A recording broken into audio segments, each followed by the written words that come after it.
right? So there should be a link that opens up in Skyward, and then you will like go in and fill that out. And if that's changed, I can figure out how to help you out with that. But it should be done through Skyward. It's all digital now. You're just gonna put in, y'all are juniors, so you get what, 4? Yeah. So you pick the 4 classes that you want an exemption in. Okay. I know Tyler asked this. If you didn't remember, Tyler asked, can I ask for an exemption in here? And then if I get like a 98 on the final, will you put the final grade in? Yes, I will. Okay, so if you ask for an exemption and the final exam helps you, I will remove your exemption and give you the grade boost. Do you understand? You cannot, however, then try to turn around and go take that exemption to your English class. Once you fill out the paperwork via Skyward, you've burnt it. Okay? Because there's no way for your English teacher to verify that you didn't use it in my room. Got it? All right. I mean, we live in Texas, so it's probably worth covering, right? Texas has a significant history and tradition as far as the military goes. Texas does send a number of troops back east, right? So they're going to be Confederate troops that cross the Mississippi before that little blockade, before the Anaconda Plan fully goes into effect, right? There's not a lot of difference in terms of Texas units within the Confederate Army than all others. But they're a little bit more ethnically diverse. Again, we're only a handful of years removed from Texas independence, Texas being its own nation, and then also Texas having been a part of Mexico and therefore having a significant Hispanic population, or really Mexican population, right? So there's a little bit more diversity in that regard. Right, we already talked about the first Battle of Bull Run. Oh, by the way, this is where wars get really, really confusing. Okay, do y'all know that battles of wars are named after like landmarks? Do y'all understand that? So like Bull Run is a creek, right, near a town in Virginia called Manassas. So sometimes it's called the Battle of Manassas. Sometimes it's called the Battle of Bull Run. Okay, that depends upon which side you're looking at the war effort from. Okay, so that can get slightly confusing. Okay. After the first Battle of Bull Run, Lincoln's going to switch commanders already. I think I already told you Lincoln goes through like 6 or 7 commanders before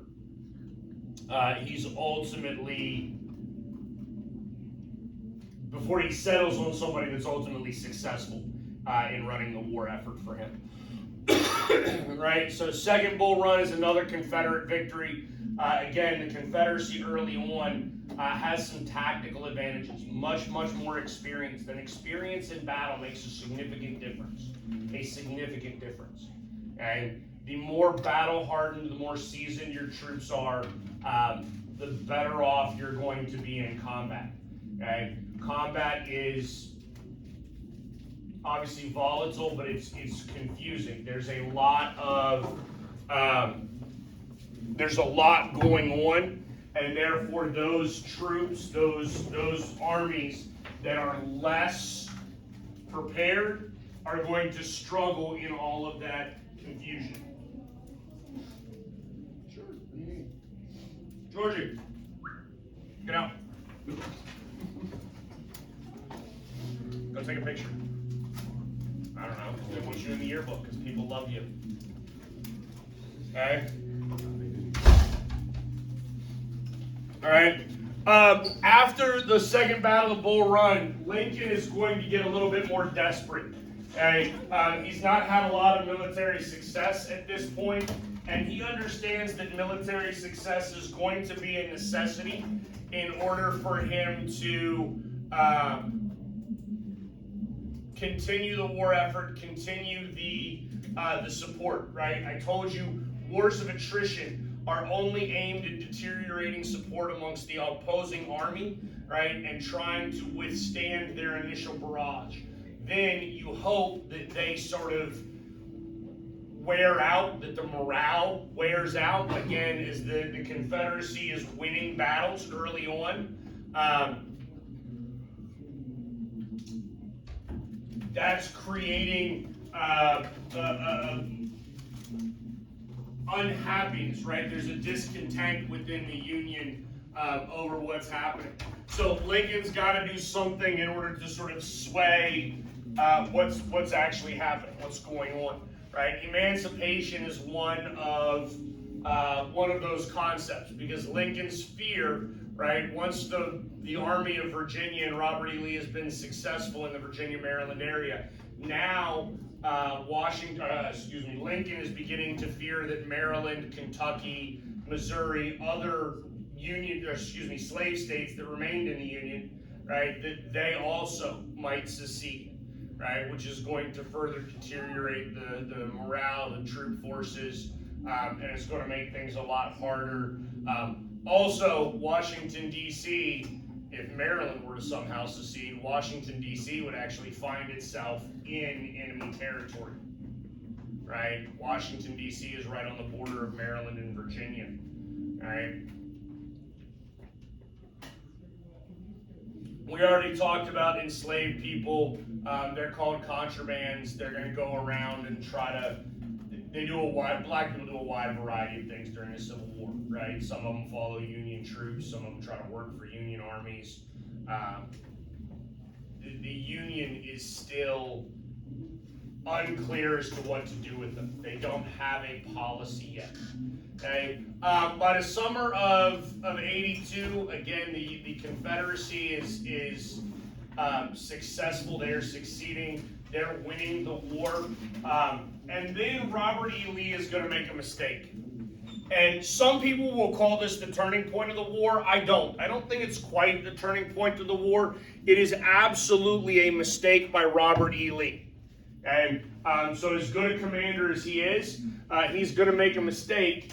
In late 1962, he's going to take the Army of Virginia and actually march north. He's going to begin to get more offensive. And he didn't need to be offensive. The Confederacy does not need to win an offensive war. They simply need to outlast the Union troops. But Robert E. Lee is going to take the fight to the Union Army because he's been successful at this point. That's going to stretch his lines a little bit thin. It's going to take him away from his resupply points, right? And all of the things that he needs in order to continue the success of his army. Okay? And so we go to the Battle of Antietam, and it is a massive, massive battle. In fact, I think Antietam sees the largest death toll for a single day in combat in American history. And the reality is that and this is my opinion, I don't count Antietam as a turning point because I don't think Antietam is really a Union victory. Okay? It's a little bit more of a stalemate. The Union is not, they don't win, right? But the Confederacy doesn't win either. Right? And like a lot of things in war, essentially you just have a bunch of losers. But one of the things that it does is it increases morale. Right? Because the Union is not soundly defeated, right? The Union begins to believe that they've got a chance, right? They're going to use this as a rallying cry.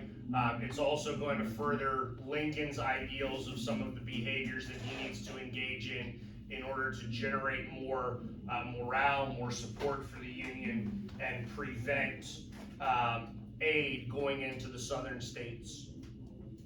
Right? By this point, just so we're aware, I'm sure we talked about this, we know that in the 17th, 18th centuries, we know that slavery exists everywhere in the world, yes? We know that. And we are now in the 19th century, Okay, and we're actually in the second half of the 19th century. By this point, many European nations have already outlawed slavery. Okay, France and England have eliminated slavery within their countries. Lincoln's going to be able to use that and turn sort of the opinion of the war into a slavery-based issue, and that's going to cause specifically the French to not be able to aid the Southerners, right? Because they don't want to be, as an enlightened, advanced sort of modern nation, they don't want to be on the side of slavery, which is antiquated, right? Obviously, slavery would be what we would call today a human rights violation. We didn't really have that term at the time, but we're beginning to grasp that concept, right? That the way that we treat people matters immensely. And so the French are not going to want to look like they are on the side of those people that are still supporting a sort of bygone concept, right? An antiquated ideal in terms of slavery. And so this brings us to the Emancipation Proclamation, which really takes effect January 1st, 1863. That's when we have the real Emancipation Proclamation. I'm going to be honest with you. Look, the Emancipation Proclamation is an incredibly intelligent response by Abraham Lincoln, okay? But it's commonly taught to students wrong. Okay? The Emancipation Proclamation does not end slavery. Okay? In fact, the reality is that the Emancipation Proclamation essentially does nothing of real value. Okay? All Abraham Lincoln does is free the slaves in the areas in which he has no authority, while doing nothing about slavery in those areas where he actually has authority. Right? What that means is that we have southern states that did not leave the Union. Right? We have slave states that didn't leave the Union. Tennessee, Missouri. Right? The Emancipation Proclamation does not free those slaves in those states. Instead, the Emancipation Proclamation is only applicable to those states that are still in open rebellion, which means that it's only applicable in the areas where Lincoln doesn't actually have control.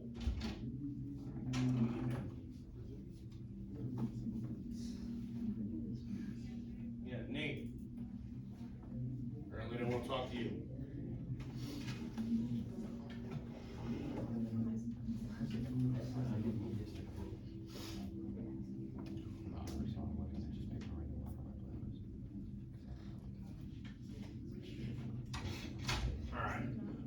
Let's actually skip that. We're going to skip that. We'll skip that.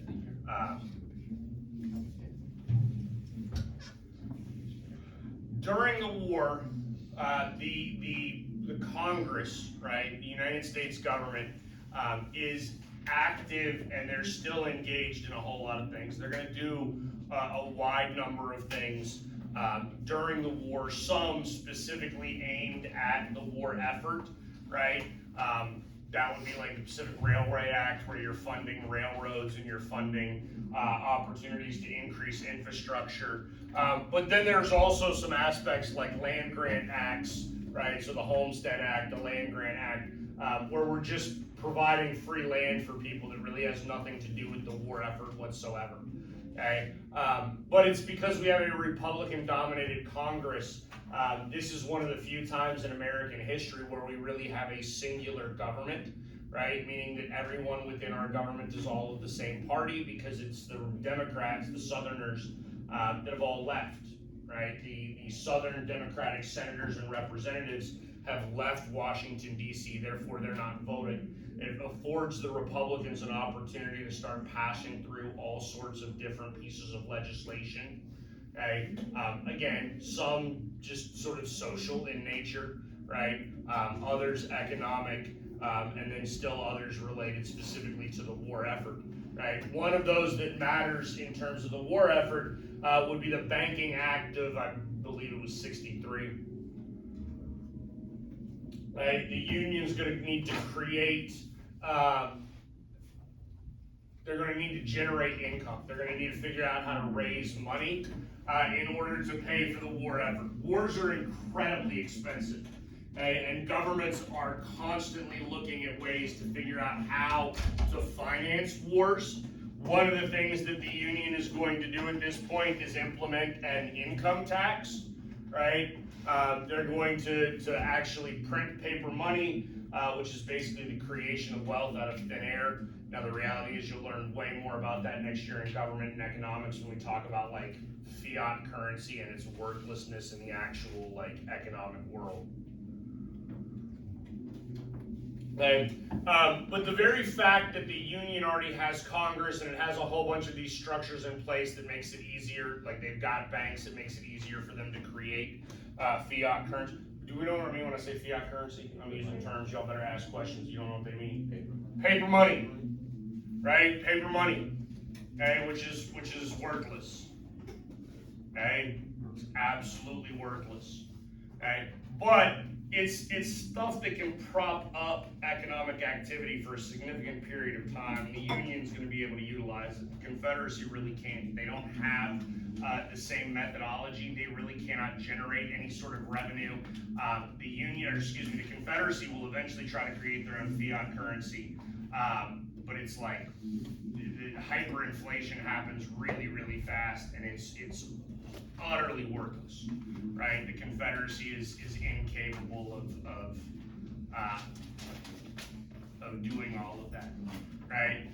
The Battle of Chancellorsville in early '63 is another Union loss, right? Again, the Confederacy is still winning battles, and which is again why I will tell you that Antietam really isn't that turning point, okay? And when we talk about it, I know we've talked about this before, when we talk about wars in my class, I really care that you understand sort of three things, right? Where the war began, where the war ended, and then where the war turned, all right? For us, we're going to get into the actual turning of the war with Vicksburg and Gettysburg. They're actually going to happen at the same time, right? Although, well, Vicksburg is a siege. It happens over like a month and a half. Okay? Do you remember me telling you what a siege was yesterday? Okay, so Vicksburg is on the Mississippi River.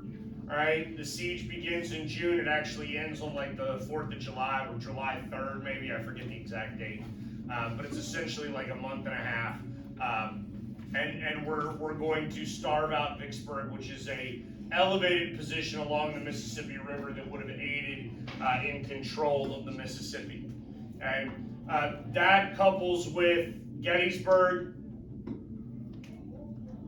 and Gettysburg is now where Robert E. Lee has just grossly overextended himself. Gettysburg is actually in southern Pennsylvania.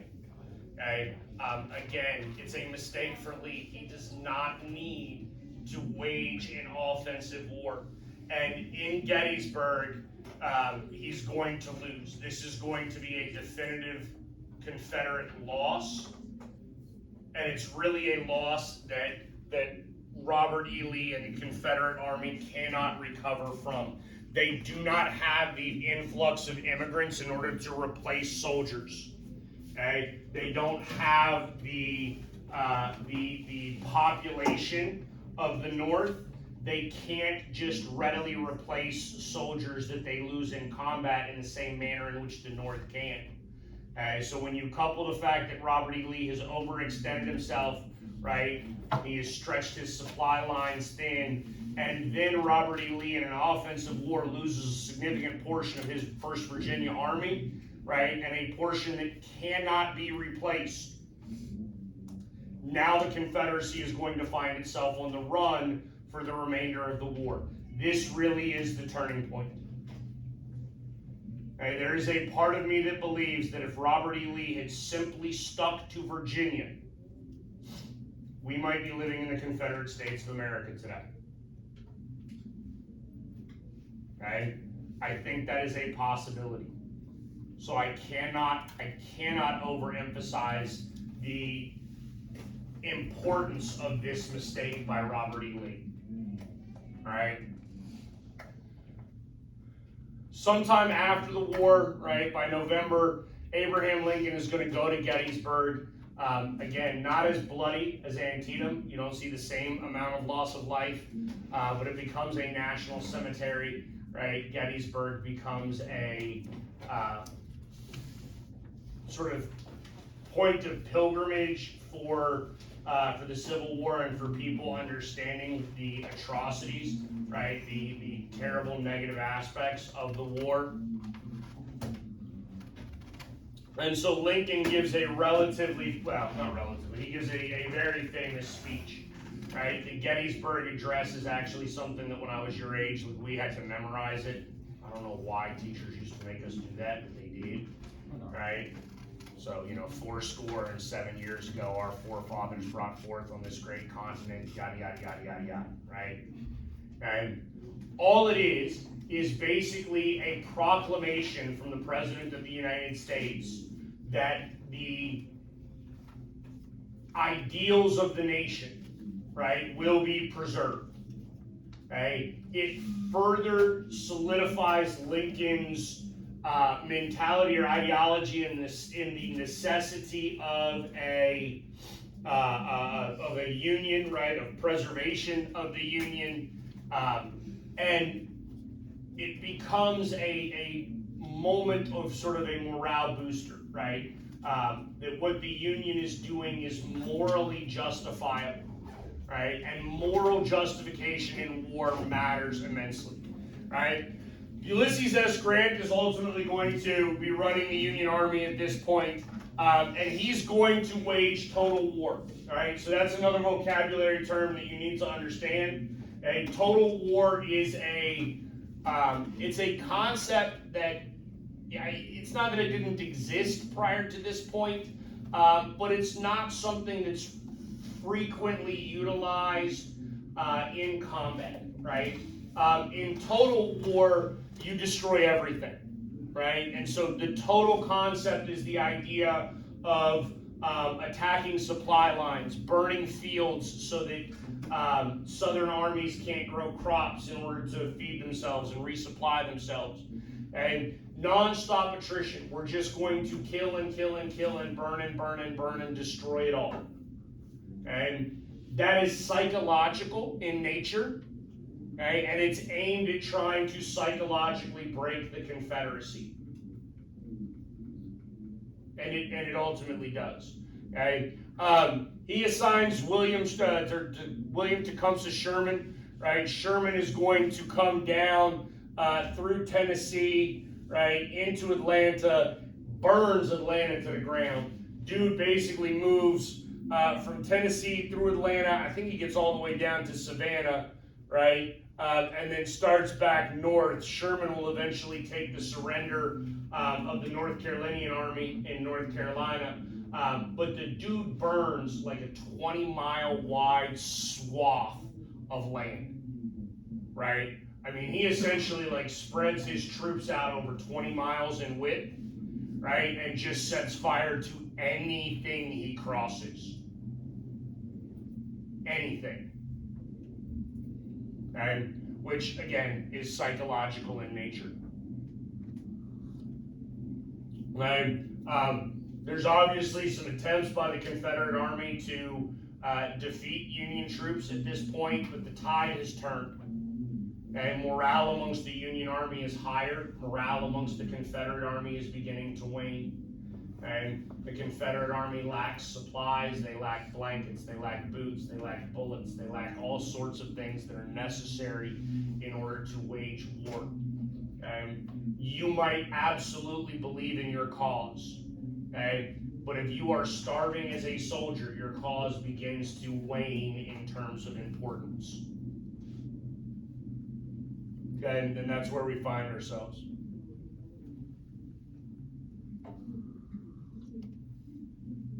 Okay, again,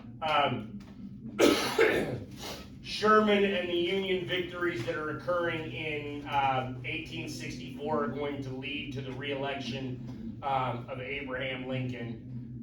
And once Lincoln is re-elected, again, it's sort of the beginning of the end at this point. So now you're going to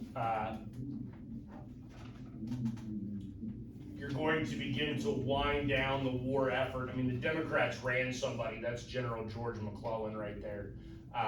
But just so we understand, that's like 212 to 21.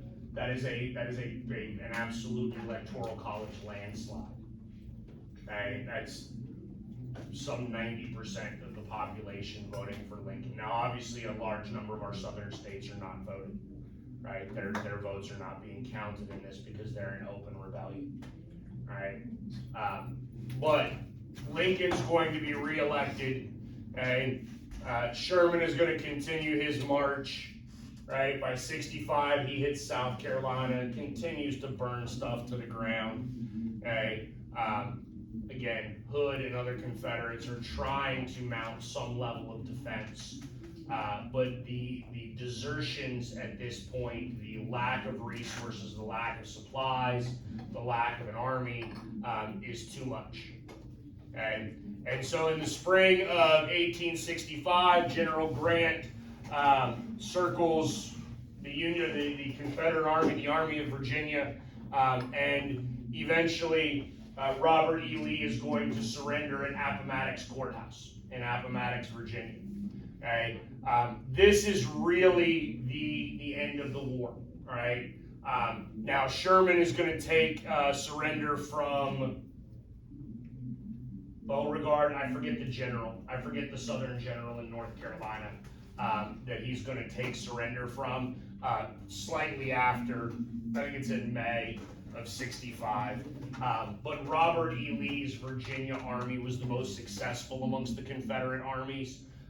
And so once Robert E. Lee surrenders, that's the end of it. The Union is restored. Jefferson Davis is eventually captured and imprisoned in May. Jefferson Davis was the president of the Confederacy. He will go down as the only American punished for the Civil War, the only one. We'll get to that next week when we go through Reconstruction, right? But you have, I mean, Lincoln didn't want to punish anybody, right? I mean, I can't stress this enough, guys, when I tell you, Abraham Lincoln was a Union before all others kind of guy. All he cared about was the Union. And the problem is if I punish all of the southern states, I'm not restoring the Union. I'm not making sure that the United States is one nation again, right? I'm creating a have and have not mentality. I'm creating a second-class citizen if I really hammer southern states. Had Lincoln lived, Reconstruction would have been relatively, simplistic, okay? Lincoln's got like a 10% plan. Basically, if 10% of the voting population of a southern state swears an allegiance to the United States of America, that state becomes a state again and everything's forgiven. That's it, 10%. That's really low, right? But Jefferson Davis will ultimately be imprisoned for all of this, and that's the end of the war at that point. All right, any questions?